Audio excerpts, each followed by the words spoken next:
This video is a follow-up to a previous video I made where I showed you how to shuffle two lists of stimuli within a single loop.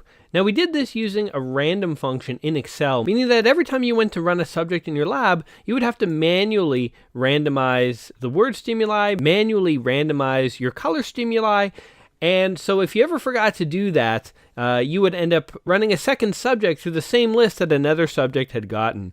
Perhaps a better way of randomizing your lists is to use some script. So if you're not intimidated by scripting, today's video is meant to show you how to basically implement an automatic randomization routine so that different columns of your stimulus file can be automatically randomized by the computer. So I have just a very basic stimulus sheet set up here with a list of words and a list of colors. And I've set up a very basic starter script here. In the test trials loop, we're loading in our stimulus sheet, we're going through it once, and we're randomizing the order of the stimuli, meaning that we'll get grass and green, hill and gray, house and red. We'll get these in a random order, so maybe sky and blue is the first stimulus, hill and gray the second stimulus, house in red the third, and so on. So we'll randomly select rows, but grass will always be paired with green. In today's tutorial, we'll figure out how to actually randomize these two columns separately. But for right now, this is how the loop is set up. And if we look at our test trial, I've set up a single text object, which simply shows the word stim in the color that's being presented by the color stim. And so if we go ahead and run this, what we'll see is each of these words presented in the color that is in the color stim column. So we'll go ahead and click run. You'll see tree. Notice there was a blank there. That was actually hill appearing in gray. And so before we actually get to the scripting, I want to show you guys one little handy trick. There's this option here called experimental settings, which you may or may not know about. It's very handy if you'd like to add more variables at startup. So if you'd like to rename your participant field or your session field, or even if you'd like to add another field. So you could also get gender or age or whatever you'd like. We're going to go ahead and get rid of these extra variables. You can rename your experiment here, but one other thing you can do, and you can explore all these other options, is that you can change the default background color of your experiment. Normally it's set to 000, which is gray.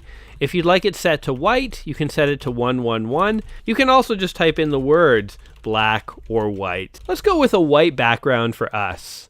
And I'll go ahead and run my experiment, and you can see the change. And you'll see that hill is actually written in gray, and it was just being skipped last time. So here are all our words. Now, what we'd like to do is break up the association between word and color. So sky is not always in blue, grass is not always in green. And we're going to do this using some script. So first things first, we're going to add a new script object to our experiment. So the way I like to organize things is to create a separate script routine at the beginning, which I like to call the code initialization, or maybe the code startup routine. And this just lets me know definitively and very clearly where I'm going to have my first code object. So I'll call this code init.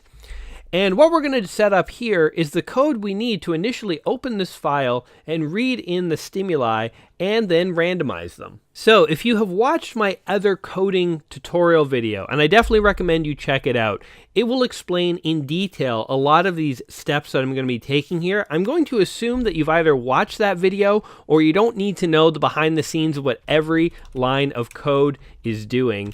So some of this stuff I'm just sort of going to gloss over, but if you want a more detailed description of what the code is doing at any step, please watch my other coding tutorial video, and I'll leave a link in the description down below. But first of all, we're going to need two support libraries. We're going to need the random function and the XLRead library, because this is how we're going to actually read our stimulus file. Now, we're going to call a function called randomseed, and what this does is it randomizes the random calls such that it guarantees that every subject is going to get a different random order of the stimuli. If we didn't include this, then yes, we could randomize the word stimulus order, but every subject would always get the same random order, and so essentially things wouldn't be random. Things would be mixed up from this original sheet, but everyone will get the same mixed up responses, and that's not quite what we want. Next, we're going to have an area where we clearly identify the input file. This will be handy, and it's a good convention In case you need to change your input file later on, you update your experiment. It also sort of clearly early in your script identifies where you're going to be loading in your stimulus sheet. Next, we need to know how many items to load. So number of items to load. We're going to call this num items, and I'm going to set this to 6 because there's 6 rows in my stimulus sheet. And we'll leave this as is for right now. Now I could add more code in here, but the way I like to organize my scripts is that in the beginning of experiment section of the code object, this is where I like to include initialization code that's taking initial parameters and setting basic parameters. But in the code that actually does stuff, I actually like to call this at the beginning of the routine. And remember that our code startup object is really happening at the very beginning of the experiment anyway. So functionally, the code in begin experiment and begin routine happens at the same time. This stuff happens first. And this is just sort of coding preference. Okay, but in the begin routine, we're going to open the Excel file. So we need 2 calls here. Excel read open workbook in file. So we are going to open our stimulus sheet. And once we have our stimulus sheet open, we actually need to open the specific sheet. Notice there's 3 sheets in your Excel file. You want the very first one. So that is sheet by index 0. These 2 lines will open your Excel file and then get the first sheet. And this is what we want to be working with. Now we need to read in all the rows. So loop through the rows in the stimulus file. To do this, we're going to use a for loop. And what we're going to do is loop from 1 to number of items plus 1. So let me break this loop down for a second. This range command is going to create numbers counting from 1 up to the number of items plus 1. So the numbers 1 to 7. And we're going to loop through those. That's what this for command is about. The reason we didn't put 0 to number of items, as you would normally do in computer coding, is that if we did that, then we would actually load in these 6 items. Notice that the column header would therefore be our first word stimulus. We actually don't want that. Instead, we want this. So we skip the very first row, which is actually row 0. Notice Excel's calling it row 1. I know it's a bit confusing, but according to the computer, this is row 0, this is 1, this is 2, this is 3, this is 4, this is 5, and this is 6. So this command will allow us to start on grass and load all the way up to tree. So we're looping through the Excel file row by row. Now we need to read in an entire row. And this is accomplished with the command insheet.rowValues of row X. So we're saying from the first sheet, read in the entire row of values from row 1. That will read in this row. So at this point, we have an array where row 0 will be equal to grass and row 1 will be equal to green.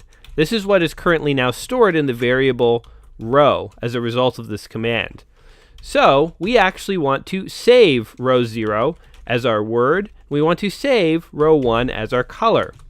In order to do this, we need to create 2 empty arrays up here to store the words and colors that we're loading. So let's create a word stim array, and we'll have that be empty.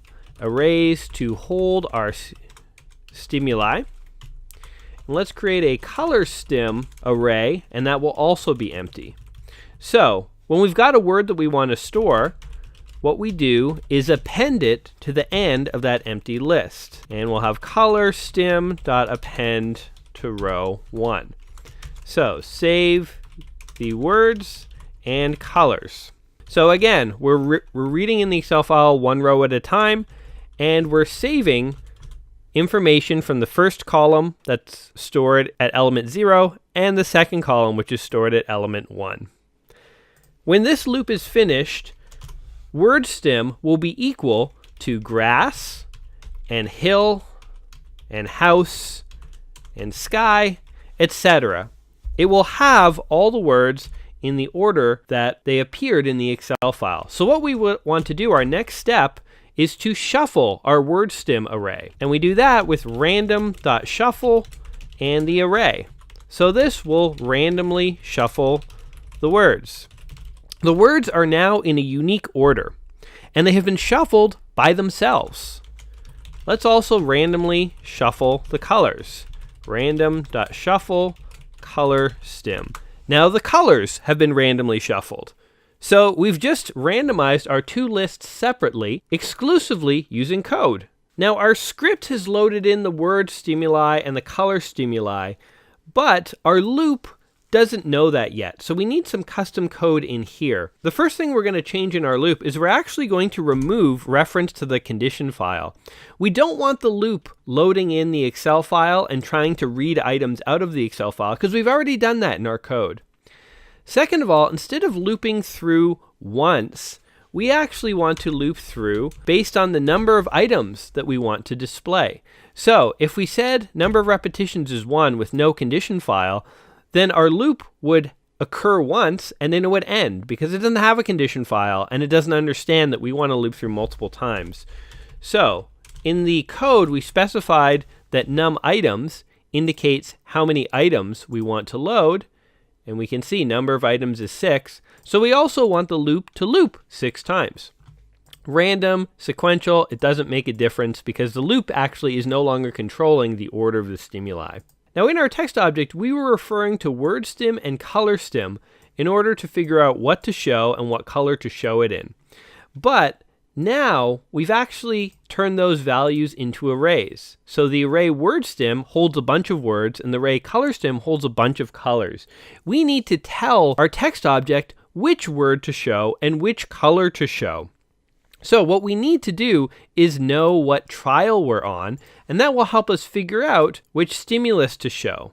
So let's actually, in our initialization code, set up a few counters. So we'll say counters to hold the next stimulus reference. And we'll say current word is 0 and current color is 0.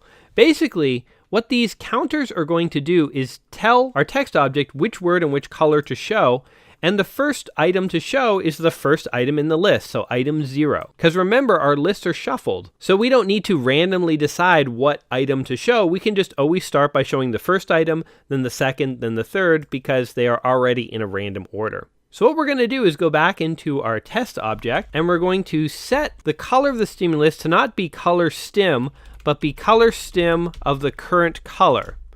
And similarly, instead of showing just the word stim, because remember word stim is now an array, we're going to show word stim of the current word. And if we hit OK and we hit run, then what you would see right now, this is our first item, hill in green. Notice that the color and the word have now been successfully randomized. But we had a little bit of a problem there. We always just showed the first item. The trial went on and on and on, and it only ever showed the first item. So how do we get it to loop through all the different items? It did loop through all 6 items. Notice that it took 6 seconds to get through the whole list, but it was only showing the first item. To fix this is very easy. We can add a little bit of code, and at the end of the routine, we can set it up such that the current word is equal to the current word plus 1, and the current color is equal to the current color plus 1. And if we hit OK, and now run our experiment, what you will find is that we now actually do loop through all of the items. Now sun is green, notice, and hill is blue. And you can see that the words and the colors have been randomized separately. We're looping through. There's one more thing that you want to add here, and again, you might want to go back to my bigger coding tutorial video to see all the ins and outs of this, but if we just left things as is, because we are manually loading in the stimuli and the colors and randomizing them, if we were to actually look at our data file, we would find that the data file is not actually storing the words or the colors that are being shown. This could be problematic if you want to analyze your data later because you have no idea which stimuli were being shown. Because we have manually loaded stimuli in using our startup code, and we are manually cycling through the stimuli using our own counters, we need to actually have a line of code here that will manually log our data. So let's just comment this to be good coders, increment our word and color counters, and before we do that, before we increment the counters, log the current word and color to our data file. This is done with the command thisExperiment.addData, and we can add word stim, and that is equal to the word stim of the current word. Notice you don't need dollar signs here because this isn't in the text object. When we were referring to the word stimulus within the text object, we put dollar signs in front of every variable, but in your code, you don't do that. And this experiment.add data, color stim, current color. You know, we could have a single counter, just current trial, because current word and current color are always equal to each other. So we could just have one counter, current trial, and we could put current trial in here, current trial in here. We'd have current trials equal to current trial plus 1. You could do that. I have 2 separate counters. You might have certain experiments where you want to count one stimulus set in a different way than another. So this gives you the flexibility to do that, but you could just have current trial if you want. Now you should log as much data as you can. That is a personal recommendation. I've always said if it turns out later on that you don't need a variable, but you logged it anyway, it does no harm. But if it turns out you did need a variable and you didn't log it, you're going to be kicking yourself for not doing it. So I would just go ahead and log my counters as well. I think it's pretty redundant. You probably don't need it, but hey, it's just good practice to be in the mindset of logging any variable that you yourself are manually computing. And so if we went ahead and ran this experiment now, what you would see is once again, the words and the colors have been randomized, so they're not in the default colors as they appear in the Excel sheet. And if you load up this data file, you can see that we actually did log the color stimulus, the color word, the current word, and the current color. So all that information is now being logged so we can see how everything appeared to the subject. Now, one last thing to tackle is what happens if you have a second variable that is supposed to be randomized along with your stimuli. So ground, ground, ground, sky, sky, ground. Let's say that warm, dull, warm, warm, warm, dull. Let's say that you had coded things about your stimuli. So for words, you had information about whether they were referring to the ground or the sky. For colors, whether they were warm or dull. And when you randomize your colors, you didn't want to basically just randomize them independent of these color types, because let's say in your data file, you wanted to know not only which colors were shown, but you wanted this information logged along with it. So how would you actually, with script, randomize things such that this will randomize and stay together, this will randomize, so all your words will appear in a different order, but their type information will stay along with the stimulus itself for logging purposes.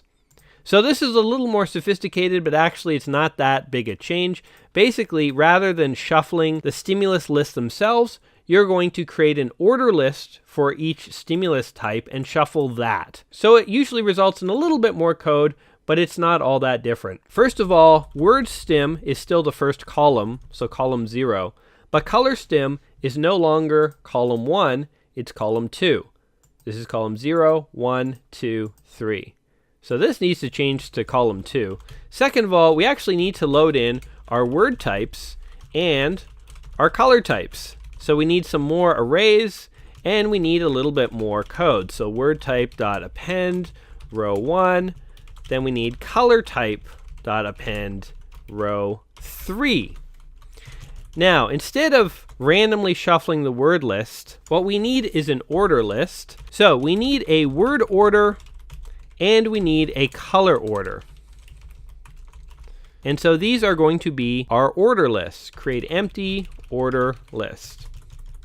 So rather than randomly shuffling word stimuli themselves, what we're going to do is we're going to populate word order with the numbers 0, 1, 2, 3, 4, 5. And what we're going to do is randomize that. So let's just say that our randomization routine created a random order like this. What we could do later on is when we want to refer to the first random word item, rather than just referring to current word, which will always pull up the first word, because remember, we're no longer randomly organizing the word stimuli. Instead, what we'll do is we'll say, show the word stimulus, which corresponds to the first word order item, which in this case is 2. So if we modify our code in a moment, where we're displaying the word such that we're not displaying the word related to the current word we want to show, but the current word order, then in this case, we would grab item 2. So 0, 1, 2. Then we would grab 3, then 4, then 0, then 1, then 5.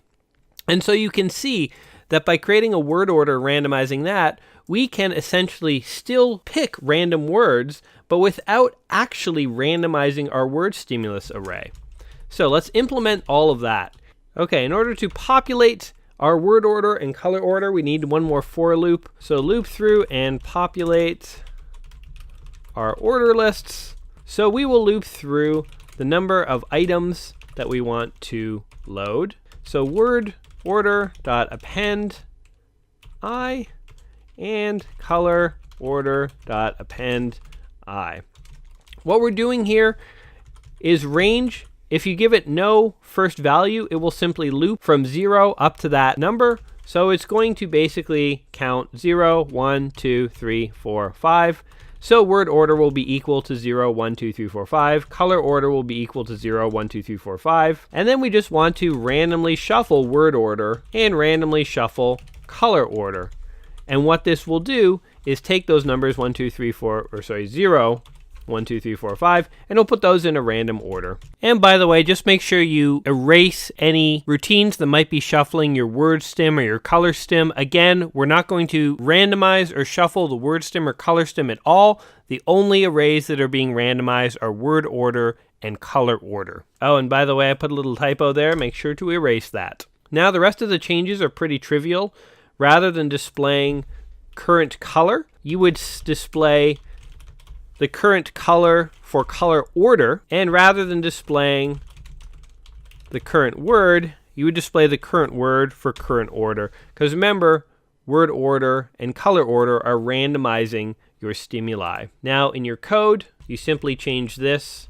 Rather than referring directly to current word, it's the current word of the word order, the current color of the color order, and there's a typo there, which I will correct. And notice too, that we probably want to log information about what word order we're currently using.